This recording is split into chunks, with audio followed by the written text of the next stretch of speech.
Hello बच्चों। तो कैसे हो? शर्म सही है, आप कैसे हैं? मैं भी बढ़िया हूँ। तो आइए बच्चों, आज एक और केस स्टडी की तरफ बढ़ते हैं जो इम्पोर्टेंट है, और वो मार्केटिंग की है। राइट, चैप्टर बाय चैप्टर में आपको इम्पोर्टेंट केस देता जाऊँगा टॉपिक से रिलेटेड। ठीक है, तो केस स्टडीज़ वाली सीरीज ज़रूर फॉलो करें। तो अगर हम बात करते हैं क्वेश्चन 18 की, जो अपनी बुक में ही है, जिनके पास ये बुक है वो पेज नंबर 96 पे आ जाए। ठीक है, आंसर छुपा रखा है मैंने, हाँ। ठीक है, पढ़ के देखो क्या बोलता है वो। ABC क्रैकर्स, है ना। ABC crackers a fire cracker manufacturing company, पटाखों की कंपनी है। ठीक है, वैसे ही आजकल बड़े मुश्किल से मिलते हैं दिवाली पे। Launch new product on the eve of Diwali in the market which attract many buyer. तुमने देखा यही चलाएंगे पटाखे। To meet the increase demand company employed people from nearby village where there was a lot of unemployment. देखा जाए तो societal, ऊपर ऊपर देखने में लग रहा है सोसाइटिकल मार्केट कॉन्सेप्ट लग रहा है, अगर पूछेगा हमसे। ठीक है, अनएम्प्लॉयमेंट लोगों को अगर एम्प्लॉयमेंट देते हैं तो। Because of the good behaviour of the management with the employee, more and more people wanted to join the company as the product were in great demand in the market. A computer immediate the product.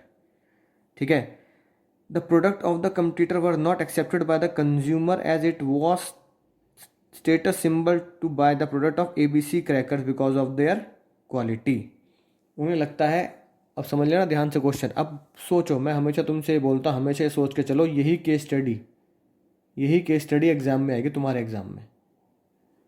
ठीक है, अब बताओ क्या दोगे answer. Case study समझ में आ गई? अब देखो क्वेश्चन क्या कह रहा है। Identify and explain the product related decision because of the consumer preferred the product of ABC cracker. Product related decision है, प्रोडक्ट रिलेटेड, यानी कि सबसे पहली बात, सबसे पहला स्टेप, कौन से 11 चैप्टर अपने दिमाग से निकाल देने हैं। यानी कि ये क्वेश्चन किस चैप्टर से है? मार्केटिंग से। तो 1 से लेकर 12 में से सिर्फ 11th चैप्टर अपने दिमाग में रखो, बाकी 11 चैप्टर डिलीट। जिस जो क्वेश्चन मैं करूंगा मैं उसी टॉपिक पे फोकस करूंगा। नहीं, मुझे नहीं पता दुनिया में मैं कुछ पढ़ के आया हूँ, मैं सिर्फ मार्केटिंग का चैप्टर पढ़ के आया हूँ बस। ठीक है, दूसरा, उस मार्केटिंग के अंदर हमने क्या पढ़ते हैं? 4 element, product, price, place, promotion. ठीक है, फंक्शंस ऑफ मार्केटिंग पूछ नहीं रहा, रोल ऑफ मार्केटिंग पूछ नहीं रहा। तो फंक्शन पूछता तो हम क्या लिखते? WhatsApp DP, Insta DP, Twitter DP, सब पर भारी, स्नैपचैट प्यारी। याद आ गया ना कोड? ठीक है, लेकिन मुझसे पूछ रहा है प्रोडक्ट, यानी कि प्रोडक्ट, प्राइस, प्लेस, प्रमोशन में से प्रोडक्ट पूछ रहा है, और हम अंदर घुस गए चैप्टर के। अब प्रोडक्ट में से भी हम क्या पढ़ते हैं? उसके एलिमेंट पढ़ते हैं। तो प्रोडक्ट के एलिमेंट कौन कौन से थे? Branding, labelling, packing. याद आ रहा है ना? इसमें से वो कौन सा पूछ रहा है कि जिसकी वजह से ABC के प्रोडक्ट को ही प्रेफर किया जाता है हमेशा। सोचो, और कोई प्रोडक्ट प्रेफर नहीं करते ABC का प्रोडक्ट। तो देखो ये लिखा है, कंप्यूटर एक्सेप्ट, लोग एक्सेप्ट नहीं कर रहे, इट वॉज स्टेटस सिंबल, क्योंकि ABC का प्रोडक्ट, यानी अगर मैं यहाँ पे एप्पल लिख दूँ तो लोग बाग सैमसंग नहीं खरीद रहे, एप्पल ही खरीद रहे हैं, क्योंकि उन्हें लगता है स्टेटस सिंबल मिलता है हमें, चाहे किडनी बेच कर लेना पड़े। अब बताओ, तो स्टेटस सिंबल अगर मिल रहा है तो प्रोडक्ट में आपने कौन सा टॉपिक पढ़ा था? बताओ, स्टेटस सिंबल।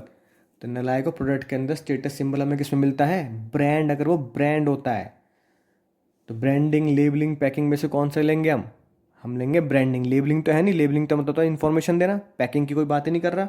राइट, तो वो क्या है? ब्रांड। जैसे कि ये, कि भैया मुझे ये सिंबल मिलेगा इसलिए मैं खरीदूंगा। और सिंबल हमेशा क्या होता है? ब्रांडिंग की डेफिनेशन क्या बताई थी तुम्हें? ब्रांडिंग इज, बोलो, भूल गए? Branding is the process of giving name, sign, symbol, status symbol, है ना। तो ये क्या है हमारा? ब्रांडिंग। और दूसरा क्वेश्चन क्या कह रहा है? ऑल्सो आइडेंटिफाई एनी 2 वैल्यूज, है ना। वैल्यूज तो हमारे कोर्स में अब नहीं रही। ठीक है, राइट। तो देखो ये लिखा है, branding is a product related decision because, अब इसके बारे में क्या लिखा है? Identify and explain. साथ में उसे क्या करना है? एक्सप्लेन भी करना है एग्जाम में। राइट, 3 या 4 नंबर में आएगा आपके। देखो क्या लिखा है, branding is the product related decision because of which consumer prefer ABC cracker limited. Branding is the process, ये रही उसकी डेफिनेशन जो मैं अभी बोल रहा था तुम्हें। Branding is the process of assigning name, brand name. ठीक है, राइट, ये रहा ब्रांड नेम। ठीक है, साइन, सिंबल, साइन के आगे नाइकी का राइट बना देना, सिंबल के आगे कोई मैकडी का बना देना। ठीक है, ऑडी का बना देना। Right, brand mark. ठीक है, महाराजा बना दिया, जूजू बना दिया, इस तरीके से कार्टून बनाइए एग्ज़ाम में जाके, यानी कि उसको ऐसे दिखाओ कि उसको देखने में अच्छा, लिखना नहीं है, कार्टून टाइप बनाना है। जिन्होंने कार्टून प्रेजेंटेशन नहीं देखी है वो प्लेलिस्ट में जाके देख लें, प्रेजेंटेशन फॉर 100 आउट ऑफ 100, उसमें कार्टून प्रेजेंटेशन स्पेशली, ठीक है। Facilitate the product different assign advertisement display the product, facilitate different pricing promotion, ये ब्रांड के बारे में हमें लिख कर आना है। तो ये एक इंपॉर्टेंट केस स्टडी थी जो ब्रांड से निकल के आती है, ठीक है। तो एक केस स्टडी और देख लेते हैं। अब देखो, अब पढ़ते हैं क्वेश्चन 24। ध्यान से देखें इस क्वेश्चन को, ये वही क्वेश्चन है जो एग्जाम में आपको कई बार देखने के लिए मिल जाएगा। तो अब हम सोचेंगे यही क्वेश्चन हमारे एग्जाम में टपकेगा, ये बात बोलते ही दिमाग में खलबली होती है, सर क्या बोल रहे हो, हाँ यही आएगा एग्जाम में। हर क्वेश्चन ऐसे पढ़ना है कि यही आएगा, ठीक है। पढ़ो तो ऐसे पढ़ो कि यही मिलेगा। Unilever has found a new way of making ice cream, है ना, मजा आएगा, रंग बिरंगी आइसक्रीम मिलेंगे खाने को। By ingredient called ice structuring protein, अरे वाह, आइसक्रीम के साथ साथ प्रोटीन भी दे रहे हैं हमें, कितनी बढ़िया बात कह दी।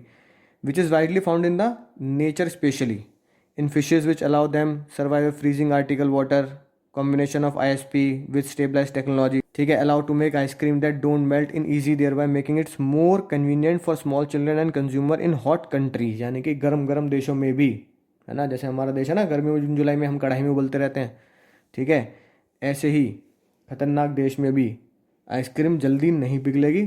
तो आप इसे धूप में लेकर भागे चले जाना, गली में घूमते चले जाना, राइट, तब भी नहीं पिघलेगी।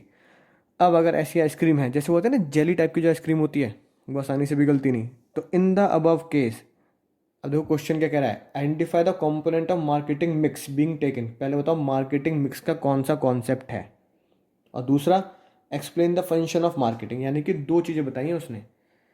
एक तो मार्केटिंग मिक्स, तो मार्केटिंग मिक्स जानते हो कौन सा होता है, प्रोडक्ट प्राइस प्लेस प्रमोशन, इनमें से कौन सा है, और एक फंक्शन, फंक्शन कौन सा याद है, पिछले लेक्चर में बताया था, WhatsApp DP, Insta DP, Twitter DP, सब पर भारी, स्नैपचैट प्यारी। तो इन दो क्वेश्चन को मिक्स किया, दो टॉपिक को जो हम पढ़ चुके हैं। अब बिना समय व्यर्थ किए मुझे बता दो कौन सा है, बताओ। Ingredients, new way of making ice cream, जल्दी बोलो, ठीक है। प्रोडक्ट प्राइस, प्राइस की बात नहीं कर रहा, प्लेस की कहाँ पहुँचाना है, कैसे पहुँचाना है, ट्रेन से, ट्रक से, कहाँ पहुँचाना है, तुम्हारे घर पे, कॉलोनी में, यही बात नहीं कर रहा। प्रमोशन की वही बात कर रहा है। क्वेश्चन को सॉल्व करने के दो तरीके होते हैं, एक तो जो मेरे दिमाग में आ रहा है उसको अप्लाई करो, या इसके उसके अलावा जो मेरे दिमाग में ऑप्शन है उनको चेक करो। तो मेरे दिमाग में प्लेस आया, प्लेस तो है नहीं, प्राइस आया, प्राइस के बारे में बात नहीं कर रहा। Promotion, kit by one get one, एक के साथ एक फ्री, ऐसी कोई बात नहीं कर रहा। तो कौन सा बचा, प्रोडक्ट बचा। तो मैं होऊंगा एग्जाम में तो क्या लिख के आऊँगा, प्रोडक्ट। और फिर प्रोडक्ट के अंदर कौन सा फंक्शन यूज़ कर रहा है, तो फंक्शन बहुत सारे थे हमारे, है ना, 7 8 10 12 फंक्शन, तो उसमें कौन सा यूज़ कर रहा है। अब देखो, ऐसा प्रोडक्ट बना रहा है जो गर्मी में भी ना पिघले, सोचो, हॉट कंट्रीज में भी वो काम करे, यानी कि प्रोडक्ट वो नए तरीके का डिज़ाइन कर रहे हैं, आइसक्रीम नए तरीके के इंग्रेडिएंट से बना रहे हैं। तो मेरे हिसाब से कौन सा फंक्शन, वो मेरे हिसाब से वो फंक्शन है प्रोडक्ट का डिज़ाइन, साथ साथ प्रोडक्ट का ऐसा डेवलपमेंट कि भैया हॉट कंट्रीज में भी अगर वो बच्चों के काम आएगा, फ्रीज रहेगा। तो मैंने एक नए प्रोडक्ट को डेवलप किया ना, कैसे डेवलप किया, ISP टेक्नोलॉजी लगाकर और अच्छे इंग्रेडिएंट्स लगाकर। तो सोचो, दो टॉपिक को मिक्स कर दिया इसने, ब्रांड को और फंक्शंस ऑफ मार्केटिंग को, दो अलग अलग टॉपिक को उसने मिक्स कर दिया। अब देखते हैं आंसर एग्जाम में कैसे लिखेंगे। पहले वाले में तो कह रहा है आइडेंटिफाई, तो समझ में आ जाएगी बात। अगर कोई तुम्हें सिर्फ आइडेंटिफाई करने के लिए बोलता है तो सिर्फ एक लाइन में लिख दो, एक्सप्लेन नहीं लिखा। दूसरे में एक्सप्लेन, तो इसको मुझे एक्सप्लेन करना पड़ेगा, 3 या 4 नंबर में ही बनेगा ये क्वेश्चन आपका। Component of marketing is taken into considered by product, क्यों, क्योंकि प्राइस के बारे में बात नहीं कर रहा, प्लेस के बारे में बात नहीं कर रहा, और प्रमोशन के बारे में बात नहीं कर रहा, तो प्रोडक्ट के ही बारे में बात कर रहा है। दूसरा, प्रोडक्ट का design and development, every marketer, अब देखो क्या लिखा है, स्ट्राइव टू अचीव, यानी कि वो चाहता है, his marketing objective create offering A satisfied need and want. ये तो भैया समझ लो, ये तो हमारा तकिया कलाम होना चाहिए। सोते जागते मार्केटिंग के चैप्टर में ये वर्ड जरूर लिख के आना, need and want, need and want, need and want. One of the core function of marketing is to develop the product for most effective and efficient way, यही होता है। Every marketer endeavours to add the value to his product, value जानते हो ना, जो पहले lecture में बताया था, बूस्ट, वैल्यू क्या है, एनर्जी, ठीक है, समझ आई ना बात। बिजनेस गुरु चैनल यहाँ से पढ़ रहे हो, इसकी वैल्यू क्या निकल के आएगी, 100 में से 100। सर क्या बढ़िया बात कह दी है ना, राइट। जयपुर घूमने जाएंगे तो वैल्यू क्या है, पिंक सिटी, उसकी हम एक ऐसा स्टेट या एक ऐसा सिटी देखेंगे जो पूरा पिंक है, लेक्स, उदयपुर, राइट। तो वो वैल्यू होगी टू इस प्रोडक्ट, हमें अपने प्रोडक्ट में वैल्यू देनी है ताकि लोग खरीदने वाले सेटिस्फाइड रहें। एप्पल फ़ोन खरीद रहे हैं तो वही वाली बात, तो वैल्यू क्या है, स्टेटस सिंबल, ठीक है। और साथ साथ क्या दें, कांस्टेंट इनोवेशन, कि हर बार नया, ठीक है। तो अब आईफोन वाले उसी को नया नया नया नया करते रहते हैं, कैमरे लगा दिए वो लगा दिए, है ना, ताकि उसकी यूटिलिटी भी बनी रहे पोटेंशियल बायर की नज़रों में। और कम्पिटिटिव एज, यानी कंपटीटर भी सोचते रहे कि भाई ये भी कुछ ना कुछ नया काम करते ही रहते हैं, ठीक है। वैल्यू वाले क्वेश्चन अब नहीं आएंगे, तो तीसरा क्वेश्चन आप स्किप करेंगे बुक में। तो आई होप आपको दो इंपॉर्टेंट क्वेश्चन समझ में आएंगे कि एक ही टॉपिक में, एक ही क्वेश्चन में दो सेम चैप्टर के टॉपिक भी मिक्स हो सकते हैं।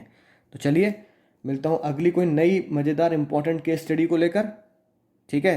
तब तक जो भी केस स्टडी पढ़े, क्या सोचें, यही मेरे एग्ज़ाम में आने वाली है।